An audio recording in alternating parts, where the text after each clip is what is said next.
A paz do Senhor Jesus, meus irmãos. Vamos prosseguir com o nosso estudo sobre o relacionamento entre a Igreja e o Espírito Santo.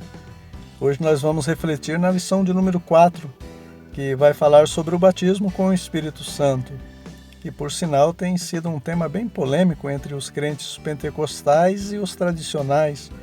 Por isso a importância desse estudo, né? Hoje nós vamos ver que há uma distinção entre o batismo com o Espírito Santo e a salvação. Esses dois eventos não estão relacionados. Também nós vamos refletir sobre a principal evidência de que alguém foi batizado com o Espírito Santo e vamos falar sobre o propósito pelo qual Jesus batiza e o resultado dessa experiência gloriosa. São esses os objetivos de hoje. O texto de referência, como não poderia deixar de ser, está em Atos dos Apóstolos, capítulo 2, versículos do 1 ao 5. Diz assim o texto: E cumprindo-se o dia de Pentecostes, estavam todos reunidos no mesmo lugar, e de repente veio do céu um som como de um vento veemente, impetuoso, e encheu toda a casa em que estavam assentados. E foram vistas por eles línguas repartidas como que de fogo, as quais pousaram sobre cada um deles. E todos foram cheios do Espírito Santo e começaram a falar em outras línguas, conforme o Espírito Santo lhes concedia que falassem. E em Jerusalém estavam habitando judeus e varões religiosos de todas as nações que estavam debaixo do céu. Esse então é o texto base para a gente aplicar nos nossos corações, conforme diz a verdade aplicada, que o batismo com o Espírito Santo é uma experiência distinta, tanto da regeneração e da santificação também. Nós vamos ver hoje também que a principal evidência do batismo com o Espírito Santo é realmente o falar em línguas estranhas, e que quando alguém é batizado com o Espírito Santo, Deus o capacita a evangelizar com poder. Então aqui, irmãos, logo de início você já percebe que se o batismo com o Espírito Santo não está relacionado com a regeneração, o crente que é batizado com o Espírito Santo não está mais salvo do que aquele que não é.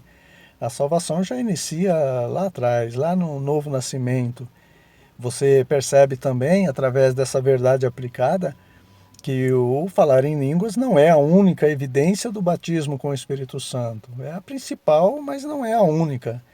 Porque se o propósito do batismo com o Espírito Santo é capacitar o crente na evangelização, uma vez capacitado, e essa capacitação sendo demonstrada na pregação do Evangelho, com autoridade, com poder, com ousadia, essa também é outra evidência de que o crente é batizado com o Espírito Santo, né? O tópico 1, ele vai explicar o porquê que o batismo com o Espírito Santo é uma experiência à parte, não só da regeneração, mas da santificação e do batismo no corpo de Cristo também. Logo, logo nós vamos ver o que significa batismo no corpo de Cristo, tá bom? Irmãos, a principal definição entre os teólogos acerca do batismo com o Espírito Santo é que se trata de um revestimento de poder. Então, se revestimento significa vestir o que já estava vestido, todo crente que é revestido de poder, ele já estava vestido com um certo poder desde a sua regeneração.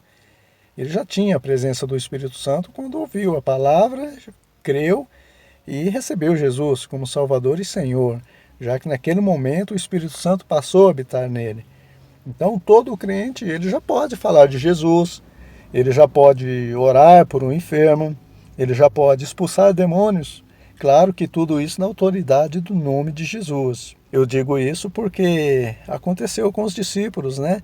Eles ainda não eram batizados com o Espírito Santo, mas Jesus havia dado a eles essa virtude, esse poder para expulsarem demônios e curarem todo tipo de enfermidade e todo mal. Porque a presença do Espírito Santo na vida do crente, desde a sua regeneração, é uma realidade, né? Foi ele quem convenceu o crente do pecado por meio da palavra de Deus, e é ele quem transforma o velho homem numa nova criatura. O homem não consegue se transformar por seus próprios esforços, isso é uma obra do Espírito Santo. Foi nesse sentido que Jesus disse para Nicodemos, né? Que quem não nascer da água e do Espírito não pode ver o reino de Deus. O nascer da água representa a obediência à palavra de Deus, E o nascer do Espírito representa a ação do Espírito Santo guiando o crente a partir da sua regeneração. E se o crente nasceu de novo, irmãos, por uma obra do Espírito Santo, se ele foi gerado pelo Espírito Santo, sendo o Espírito Santo Deus, todos os que são gerados por ele, esses também são filhos de Deus, antes mesmo do batismo com o Espírito Santo, né? Agora, se a regeneração é distinta do batismo com o Espírito Santo, a santificação também é. Porque a santificação é o processo que inicia logo após a regeneração, é o processo de crescimento espiritual. É como uma pessoa que quando nasce e recebe um espírito, esse mesmo espírito acompanha essa pessoa até o fim da vida, né? O espírito dessa pessoa só foi adquirindo conhecimento no decorrer da vida, mas ele é o mesmo. Assim também acontece no novo nascimento espiritual, né? Na regeneração, a pessoa recebe o Espírito Santo e ele também acompanha todo o processo de crescimento espiritual dessa pessoa, que é chamado de santificação. Agora, a única diferença entre o crescimento físico e o espiritual é que o crescimento físico tem um limite, né? O espiritual não. Enquanto a gente viver, a gente deve crescer a cada dia na graça e no conhecimento do Senhor Jesus. O item prossegue dizendo também que o batismo com o Espírito Santo é distinto do batismo no corpo de Cristo. E o que significa batismo no corpo de Cristo? É justamente essa presença do Espírito Santo já na regeneração. Alguns teólogos chamam essa ação do Espírito Santo de batismo pelo Espírito Santo, né? Diferente do batismo com o Espírito Santo, que seria o revestimento de poder. Deixa eu tentar explicar melhor isso aqui. Da mesma forma que no corpo físico, irmãos, o espírito que mexe o dedão do pé é o mesmo que faz piscar o olho, né? Assim também o Espírito Santo é o que move um membro do corpo de Cristo batizado com o Espírito Santo, e é ele também que move um outro membro que não é batizado com o Espírito Santo, já que ambos estão ligados no mesmo corpo, que é a igreja. E esse então é o batismo no corpo de Cristo, com base também no que Paulo escreve aos Coríntios, que todos nós fomos batizados no mesmo Espírito em um só corpo. Então Paulo está falando já da ação do Espírito Santo na regeneração da pessoa, no novo nascimento, né? E aqui, irmãos, é bom a gente fazer uma observação, que o fato do crente já ter o Espírito Santo ao nascer de novo não deve gerar comodismo, a ponto do crente deixar de buscar o batismo com o Espírito Santo. O objetivo aqui nesse item é apenas tranquilizar aqueles que acham que irão para o inferno se não forem batizados com o Espírito Santo, né? Esse tipo de pensamento muitas vezes é fomentado por aquela doutrina perigosa da predestinação, né? Muitas vezes a pessoa acha que não é batizada com o Espírito Santo porque não foi escolhida por Deus para a salvação. E não é nada disso. Aquele ladrão que foi regenerado na cruz, ele não foi batizado nas águas porque não deu tempo, ele não foi batizado com o Espírito Santo, até porque essa promessa ainda não havia se cumprido, mas ele passou a ter o Espírito Santo instantaneamente, né? Quando ele creu. Segundo os teólogos, ele então foi batizado pelo Espírito Santo. E também ele não cresceu espiritualmente porque ele morreu recém-nascido, logo ao nascer de novo, né? Não que ele morreu sem santificação, irmãos, não é isso, tá bom? O escritor aos Hebreus, ele foi bem claro que sem santificação ninguém verá a Deus, né? Todo crente, ele já foi santificado na verdade da palavra de Deus. Santifica-os na verdade, a tua palavra é a verdade. Então, quando o crente recebe Jesus, ele crê em Jesus, ali ele já é santificado instantaneamente pela palavra de Deus. Aí prossegue o processo de crescimento, de santificação, que aí sim envolve tanto a ação do Espírito Santo, quanto o querer do homem também, em levar uma vida de santificação. E Jesus disse para aquele crente, né, não mais ladrão, mas o crente: em verdade vos digo que ainda hoje estarás comigo no paraíso, comprovando assim que a regeneração e a santificação não estão relacionadas ao batismo com o Espírito Santo, e nem o batismo nas águas e o batismo com o Espírito Santo não estão relacionados à salvação. Mas enfim, o fato é que Jesus quer batizar a todos com o Espírito Santo, sim. Ele quer revestir a todos que já nasceram de novo e que já têm o Espírito Santo.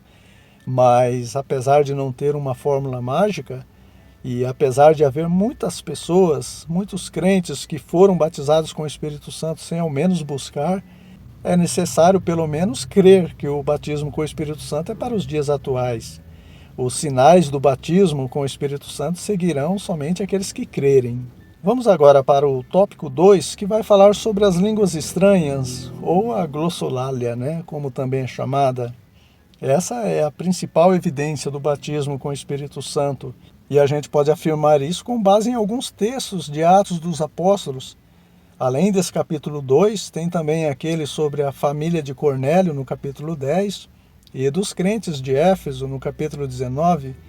Em ambos os casos, todos falaram em línguas estranhas ao serem batizados com o Espírito Santo, e já que o comentarista nos deu essa oportunidade de falar sobre as línguas estranhas, então vamos usar a língua para falar, Vamos aproveitar essa oportunidade para colocar alguns pingos nos is, no que se refere ao dom de línguas estranhas. Tem muitos crentes embaraçados nessa doutrina por falta de discernimento. Mas antes, o item vai abordar outros sinais sobrenaturais que houve no dia de Pentecostes, que foram um som como de um vento veemente impetuoso e umas línguas repartidas como o que de fogo. Então não bateu o vento ali, foi apenas um som parecido com um vento forte.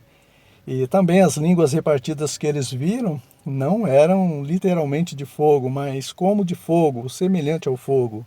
E como diz aí no item, tanto o vento quanto o fogo faziam parte de algumas manifestações divinas no Antigo Testamento, como aquela sarça ardendo em fogo que Moisés viu, e o vento que citamos na lição anterior, que soprou naquele vale de ossos secos, lá em Ezequiel 37. Então, quando João Batista disse que Jesus batizaria com o Espírito Santo e com fogo, apesar de, no contexto das suas palavras, ele falar sobre a palha que será lançada no fogo, a gente pode entender também que ele estava se referindo às línguas como de fogo que desceu ali no Pentecostes, Então tem essas duas interpretações. Mas o que importa é o princípio disso tudo. Deus sempre quis se manifestar no meio do seu povo, vivificando através do sopro, através do fôlego, através da presença do Espírito Santo, através do vento e aquecendo o nosso coração através do seu calor, trazendo conforto, paz para a nossa alma. Tudo isso vem de Deus, irmãos, tudo isso vem do céu, como foi lá no Pentecostes e no batismo de Jesus. O texto de Atos, capítulo 2, diz que essas línguas repartidas como de fogo pousaram sobre cada uma daquelas quase 120 pessoas que estavam reunidas ali no cenáculo, e todos eles começaram a falar em outras línguas, segundo o Espírito Santo concedia que falassem.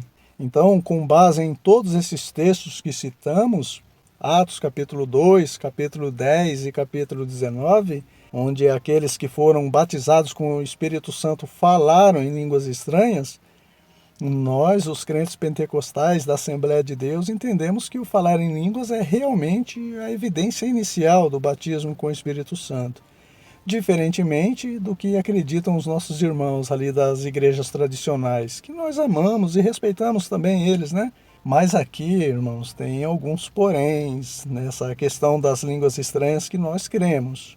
Notem que o texto diz que eles falavam em outras línguas segundo o Espírito Santo lhes concedia que falassem, não é isso? E ainda que no contexto do capítulo 2 de Atos, essas línguas eram os idiomas dos estrangeiros que estavam habitando em Jerusalém, no caso das línguas estranhas, o crente deve também falar de acordo com o que o Espírito Santo concede. Eu já vi num culto, por exemplo, o pregador sair pelo meio da igreja, colocar o microfone na boca das pessoas e mandar elas falarem em línguas estranhas. Irmãos, tinha gente que não sabia se ria ou se chorava de tão constrangidas que ficaram, Mas o texto de Atos aqui, capítulo 2, versículo 4, está dizendo que a concessão do falar em línguas vem do Espírito Santo. Ou seja, eu não falo em línguas quando eu quero ou quando o pregador quer. Se eu falar, isso já não vem do Espírito Santo, mas da carne. Vem do homem. Eu tenho sim domínio sobre o não falar em línguas, até porque para falar em línguas eu tenho que abrir a boca, Eu tenho também controle no volume, na altura do tom ao falar em línguas, Se eu quero falar alto ou baixinho. Baixinho dependendo da situação, né? Se for no momento da palavra, se já estiveram 2 ou 3 falando em línguas.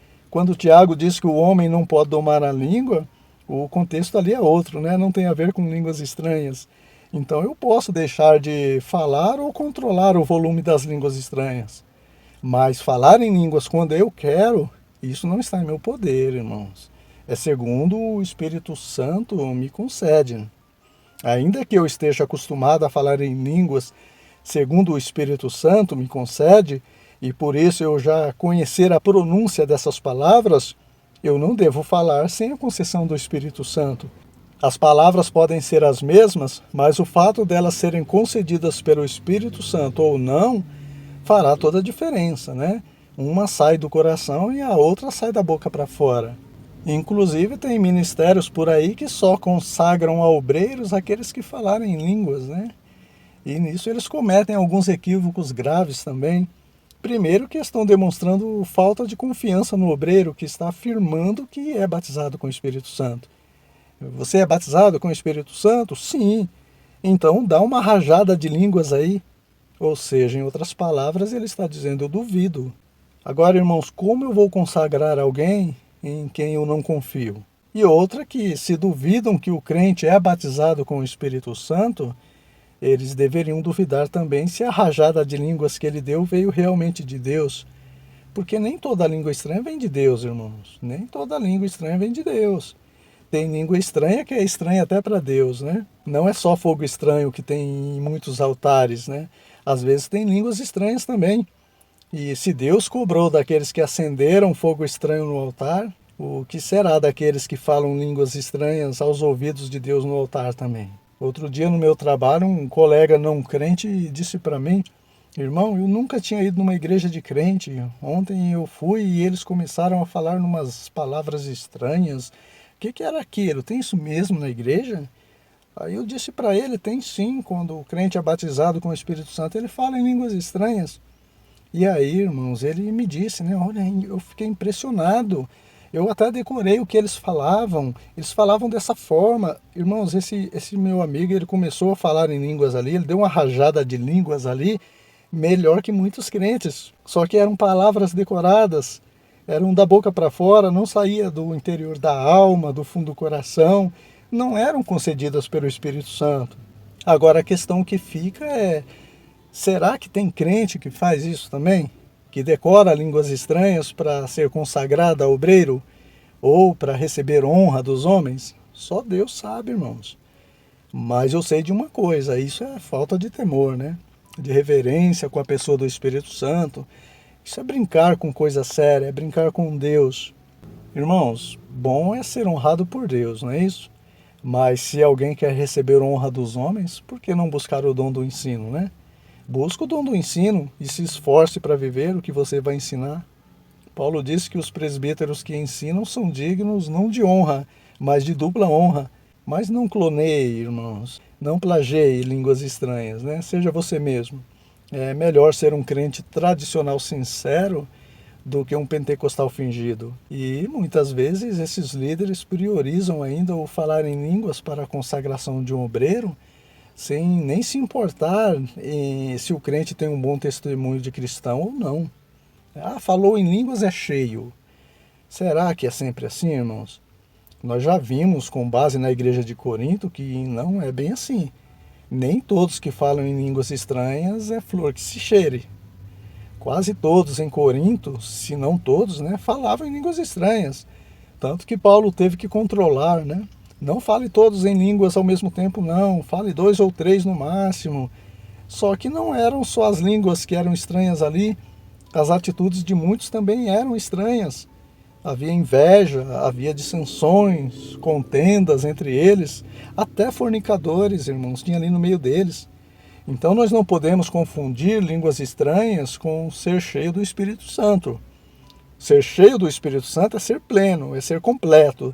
É ter aquelas 9 virtudes do fruto do Espírito que estão registradas em Gálatas, capítulo 5, versículos 22 e 23. Se faltar uma delas, irmãos, uma dessas virtudes, principalmente a do amor, está faltando algo, ou o principal, para o crente ser cheio do Espírito Santo. Aqueles 7 crentes que foram separados para o diaconato, lá no capítulo 6 desse livro de Atos também, entre eles estavam Estevão e Felipe. Quais eram as exigências ali, irmãos? Eles deveriam ser cheios do Espírito Santo, terem boa reputação, ou seja, um bom testemunho de crente, e serem cheios de sabedoria também. Agora, irmãos, é bom deixar claro aqui que eu não estou querendo desmerecer o dom de línguas, tá? Não é nada disso. Nós estamos apenas censurando a clonagem espiritual, né? E a inversão de valores. Paulo disse que falava em línguas mais que todos os da igreja de Corinto, e apesar dele também advertir os líderes da igreja a não impedir ninguém de falar em línguas estranhas, desde que fosse com ordem e decência, Paulo chegou à conclusão que é melhor falar 5 palavras inteligíveis, que todos entendam, do que 10.000 que ninguém entende. O dom de línguas é um dom maravilhoso, né? Não resta dúvida, mas para ele edificar a igreja é somente quando há interpretação, ou quando ele vem acompanhado de palavras inteligíveis e com o mesmo poder, né? Porque o poder não está nas línguas estranhas, mas no Deus que inspira o crente a falar em línguas estranhas. E esse mesmo Deus, ele inspira o crente também a falar com o mesmo poder através de palavras que entendemos. Então é nesse sentido que o item prossegue dizendo que o dom de línguas é de natureza profética e missionária, que ele tem a ver com o serviço de Deus e o testemunho das grandezas de Deus com poder. Jesus disse: recebereis poder e ser-me-eis testemunhas. Ou seja, para testificar das grandezas de Deus, tem que ter unção nas palavras. O princípio das línguas repartidas de fogo que eles viram naquele cenáculo é que língua está relacionada à fala, à pregação. E o fato delas serem como fogo diz respeito ao poder nas palavras ao evangelizar. Tanto que em 2 pregações de Pedro, quase 8.000 almas se converteram, quase 3.000 na primeira pregação e quase 5.000 na segunda, mesmo com Pedro sendo indouto, né, sem muito estudo, porque as palavras que saíam da sua boca eram no poder do Espírito Santo, como aquelas que fizeram um homem coxo entrar pulando no templo. E até nos confins da terra, e até que Cristo volte, esse poder de Deus vai atuar através do seu povo na proclamação do Evangelho.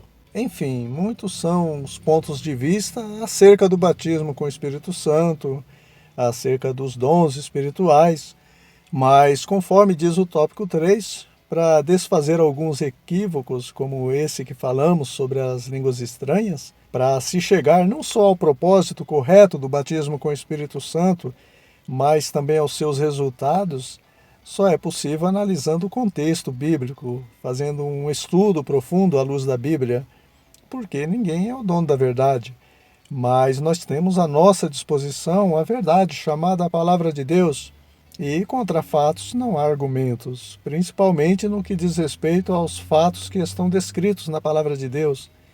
E quando você vai para o Evangelho segundo Lucas, capítulo 24, versículos 47 ao 49, e em Atos, capítulo 1, versículo 8, você entende que o propósito do batismo com o Espírito Santo é esse: pregar a Palavra de Deus com poder.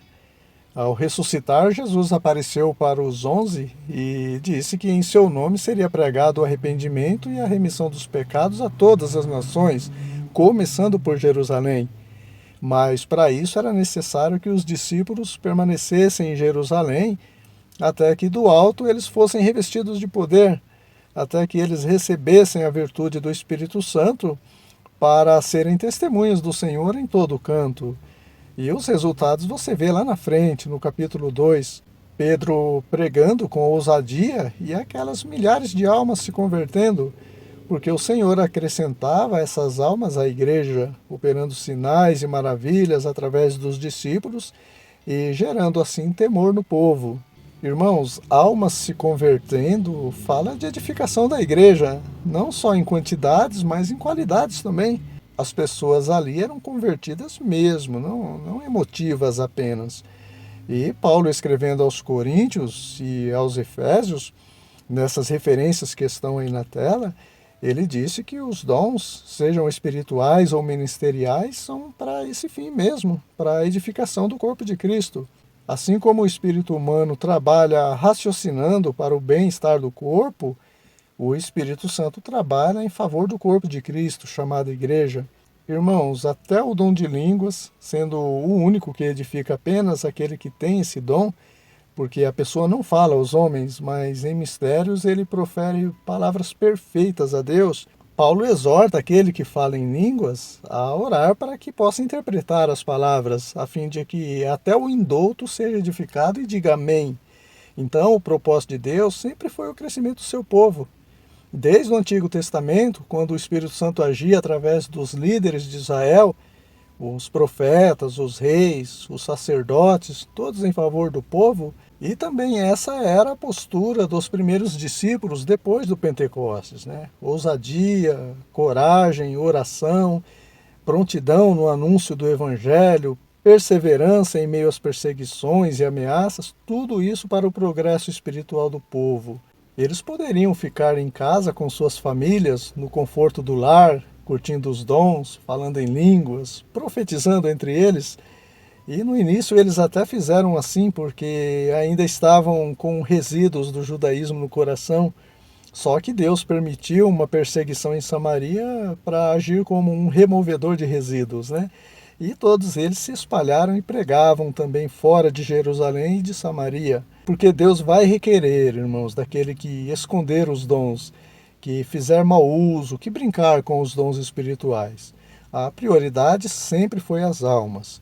E quando se fala em salvação de almas, claro que o poder de Deus na vida do crente envolve outros aspectos, como a libertação das forças do mal, da ação demoníaca na vida das pessoas. A libertação é o primeiro passo para a salvação, como Paulo fez com aquela jovem que tinha um espírito de adivinhação. Irmãos, eu imagino o quanto Paulo se alegrou com a sujeição daquele demônio que aprisionava aquela jovem, né? Quando ele foi repreendido por Paulo.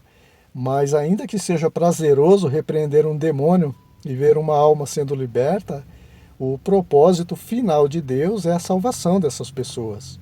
Quando os 70 discípulos vieram alegres porque os demônios lhe eram sujeitos, notem que não foram só os apóstolos, foram 70 discípulos aqui.